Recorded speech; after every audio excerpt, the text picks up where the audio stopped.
There's a dog on that roof. That's the first thing I said when I saw him, perched like some sad little statue, a soaking mess of golden fur against the slate-gray shingles. The floodwaters had been rising for 3 days straight, and most of Hollow Creek, Louisiana, was either under evacuation orders or already empty. I'd stayed behind. Part stubborn, part stupid, maybe. Or maybe I just couldn't bear to leave what was left of my home. But there he was, this dog, crouched on the roof, 2 houses down, staring out at the water like he was waiting for someone. My name's Ruthie Palmer, 67 years old, retired nurse, lifelong resident of this town. My place sits a little higher, so while most yards turned into lakes, mine held off the flood with sandbags and prayer. I was knee-deep in worry when I spotted him. He wasn't barking. That's what struck me. Just watching. His fur clung to his skinny frame, ribs visible beneath. He'd been out there a while. The water between us was 5 feet deep, full of God knows what. The National Guard had come earlier with a flat-bottom boat, shouting for anyone who needed rescue. I told them I was fine. But now, this dog wasn't fine. I grabbed my binoculars. Through them, his eyes were wide, alert, not wild, just waiting. Like he thought someone was still coming. I called the emergency line. They logged the call, said someone might come. I knew that voice. They wouldn't. It rained all night. Thunder shook the windows. I slept on the couch with a flashlight and the radio low, but barely slept. Every lightning flash, I checked. He was always there, still sitting, still waiting. At dawn, the rain eased. I made a decision. I dragged my old canoe from under the porch. Spiderwebs, pine needles, hadn't seen water in 10 years. I cleared it, found the paddle, hands shaking as I pushed off. The street was a silent lagoon. Stop signs poked from the water like weeds. Neighbors' homes stood dark, doors swollen shut. The whole place felt hushed, holding its breath. When I reached him, he stood, no bark, no whimper, just inched toward the roof's edge. "Hey there," I said softly. "It's okay, buddy. Let me get you down." He tilted his head, then looked past me. I turned, nothing there. "Are you waiting for someone?" That's when I saw it. A tattered leash, still clipped to his collar, snagged on a branch. I tied the canoe to a drain pipe and climbed the ladder I'd brought. Each rung creaked. He didn't move. Close now. I saw his paws were raw. He'd been pacing, waiting. I crouched slowly. He sniffed the air, but didn't back away. "I'm not gonna hurt you.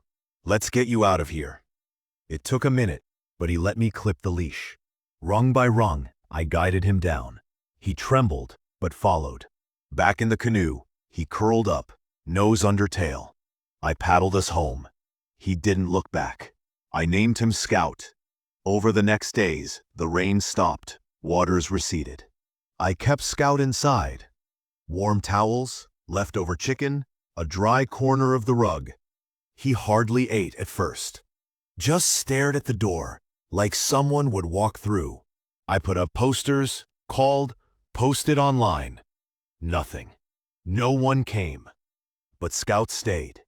He followed me around, nails clicking on hardwood, slept at the foot of my bed. Sometimes he'd stare at the front door. Other times, curl beside my chair while I read. 2 weeks after the flood, a white pickup rolled up. A man in work boots and flannel stepped out. FEMA doing a sweep. I gave my rundown. Then Scout trotted around the house. The man froze. "That your dog?" I shook my head. "Found him stranded. Nobody claimed him." He crouched. Scout wagged once, but didn't move closer. "Looks like a golden mix, maybe shepherd. Healthy now. You did good." I said, "I think he's waiting on someone." The man nodded. A lot of pets got left behind. Some folks didn't have time. Others couldn't bring them. He handed me a slip with a lost and found animal registry website. That night, I sat with Scout on the porch. "You got someone looking for you." He pressed his head to my knee. I uploaded his photo the next morning. 3 days later, an email from Maggie Hart. Her parents lived on Oakley Street, 2 houses down. They'd passed in the flood. The house filled fast. She barely escaped. Her dog, Boomer, slipped his leash in the chaos. She feared the worst. She sent photos. Same eyes, same golden coat, same scar on the left ear. It was him. I stared at the email. Scout, Boomer, lay at my feet. I replied with my number. An hour later, the phone rang. Her voice trembled. "Is he okay?" "He's more than okay," I said. "He's been waiting." She cried, told me how her parents adopted him from a shelter, how he slept on her dad's side of the bed when her mom went into hospice. She didn't know if she could take him. Her apartment didn't allow dogs. She was between jobs. "You don't have to decide now," I told her. "He's safe. Take your time." We hung up. I looked down. Scout, Boomer, looks like you're home for now. A week later, Maggie showed up.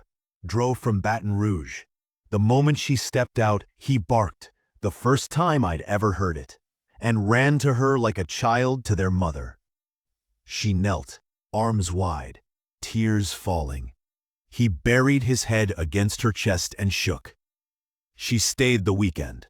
We talked for hours about her parents, the flood, life, kindness.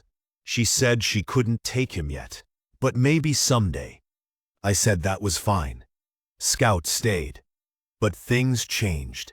He didn't watch the door as much, played in the yard, chased butterflies, and every Sunday, like clockwork, Maggie came back to visit. We never said the word adoption, but we didn't have to. Scout developed the habit of sitting by the garden gate each morning, not waiting exactly, just watching. His ears would twitch with the breeze, gaze drifting across the road as if remembering the floodwaters. Some days he'd sniff the air, then turn and pad over to lie beside my rocker. We'd sit together, watching Hollow Creek piece itself back together. Life was slow to recover. The hardware store opened first, then the diner. The post office stayed closed. Neighbors came and went, clearing mud, patching roofs. Some left entirely. The Jenkins house, where Scout waited, stayed empty. I couldn't look at it long. Every few days, Maggie drove in, brought treats, a new leash, photos of her parents, sat on the steps with Scout, ran her hand along his back, talked in that soft voice I tried not to overhear. Sometimes she laughed, sometimes cried. Scout listened. He was a good listener. I'd grown used to his presence, the sound of his paws at night, the warmth of his back against my calves as I sipped coffee. But I also knew he wasn't really mine. One Saturday, Maggie showed up late, tired, car windshield cracked, blouse wrinkled. "Mind if I stay longer?" Of course. Scout was already at the gate, tail wagging. She scratched his ears. We sat on the porch with lukewarm coffee. "You okay, hun?" She nodded but didn't meet my eyes. "Got laid off. Rent's late. My aunt's in the hospital." Scout rested his chin on her knee. "I keep thinking about moving back, but there's nothing here anymore. The house is gutted. The memories are hard." She added quickly, "I can't take him yet. I want to, but I just can't." "You don't have to explain," I said. "He's safe here. We're fine." She looked at me, red-rimmed eyes, quiet gratitude. "Thank you." That night, after she left,